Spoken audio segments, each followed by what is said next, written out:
Olá, tudo bem? Então, hoje eu vou comentar aqui alguma coisa a respeito da educação. Educação.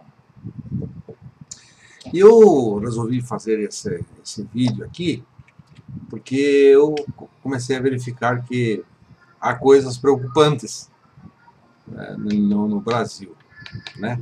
Brasil e, quiçá, no resto do mundo também. Eu encontrei aqui no YouTube mesmo, um desafio aí feito pelo Olavo de Carvalho, né, defendendo a suposta fé que ele tem, e estava lá escrito que ele desafiava 1000 teólogos protestantes para defenderem uma posição diferente, para desafiarem que ele estaria errado, né? Bom, eu não vou entrar aqui na discussão teológica aí, porque eu acho que não vem ao caso. Mas eu vi que tem uma resposta para o Olavo de Carvalho, deu Iago Martins ali, né?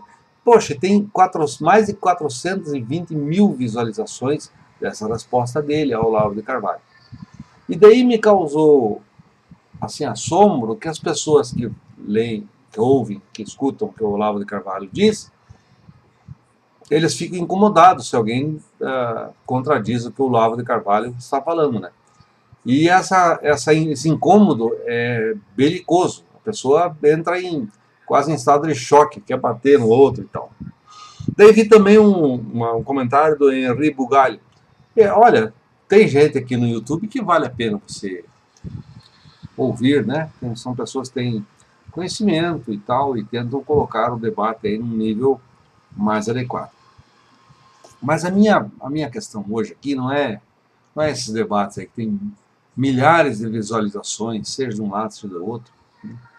A minha questão é uma preocupação, porque esse processo educacional que a gente viveu, né, recebeu, marca a escola. E a escola que vem, especialmente com o iluminismo, uma escola que se propõe científica, investiga a verdade e tal, e acumula conhecimento.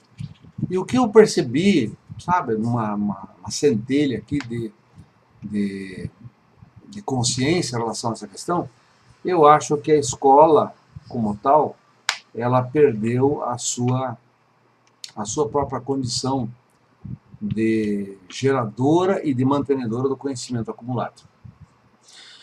Isso, para mim, é preocupante, porque as pessoas aí, então, ouvem o que se fala no YouTube, no Facebook, ou mesmo no WhatsApp, e imaginam que esse conhecimento transmitido desta forma vai ser suficiente para que a pessoa possa se posicionar. A minha pergunta é, por que isso acontece desse jeito? Por que sabe, para mim tem alguma coisa profundamente errada, e a questão é, eu quero entender por quê. Então eu fucei um pouco mais aí na internet, aí eu vi alguns vídeos aí de alguns sujeitos aí, né? Olavo de Carvalho, já mencionei, olha, sinceramente, você ouve esquece, não tem condições. Bernardo Custer, esquece. Nando Moura, esquece. Eles têm muito mais visualizações do que eu, então o que eu falar aqui agora não preocupa esses caboclos, né? Porque tem mais gente crédula neles do que no que eu disser aqui, né? Mesmo que vá crescer o número de inscritos aí. Mas esquece.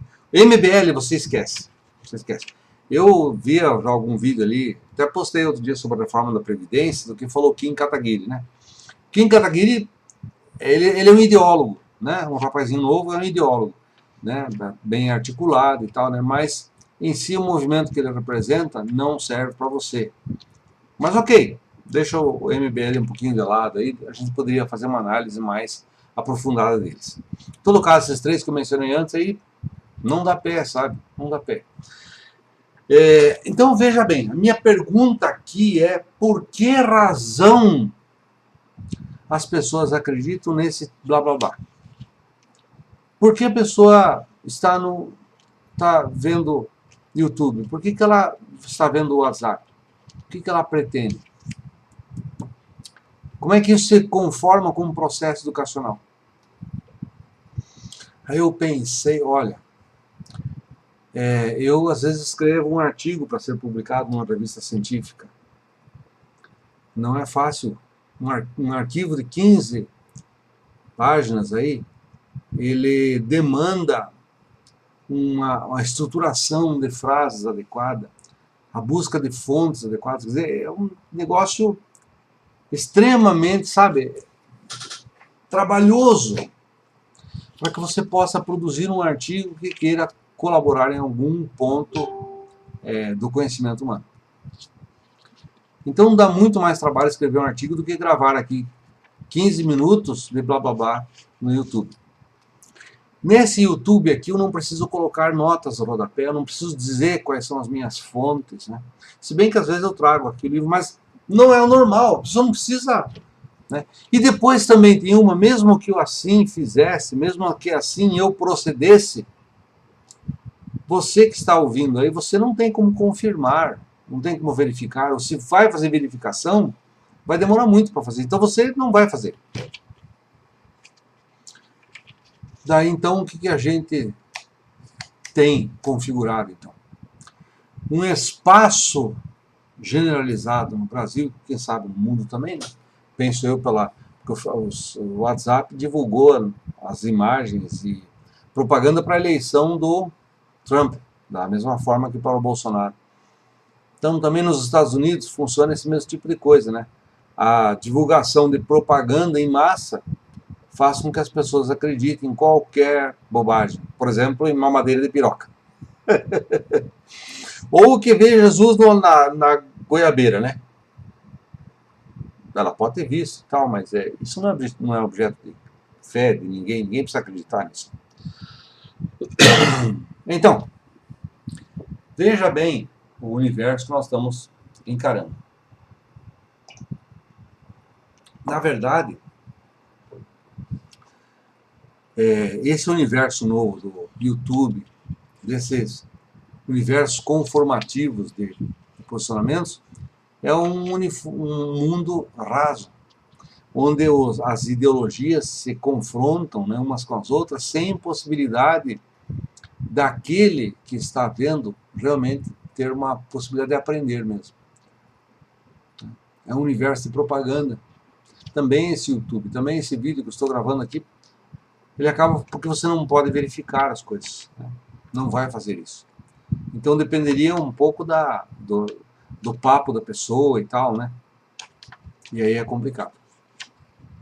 Então você imagina, por exemplo, sabe aquela pessoa que você sabe que é chucra, né? Que não tem conhecimento, não tem nada, é um chucro, nem para a escola não foi.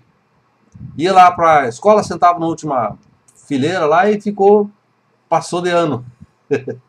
Mas realmente nunca soube de nada, é chucro.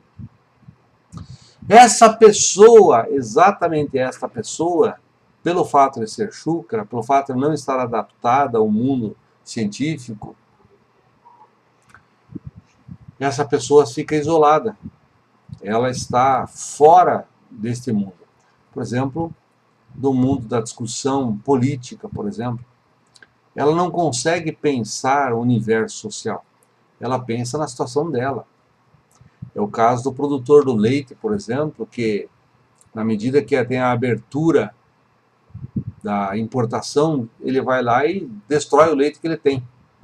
Porque ele pensou chucramente, né, que a função do governo é atender o seu próprio reclamo de sobrevivência, né? Entendeu? Por que o produtor de leite tem que sobreviver e outros não, né? Essa questão do prisma individual que orienta essa visão chucra do mundo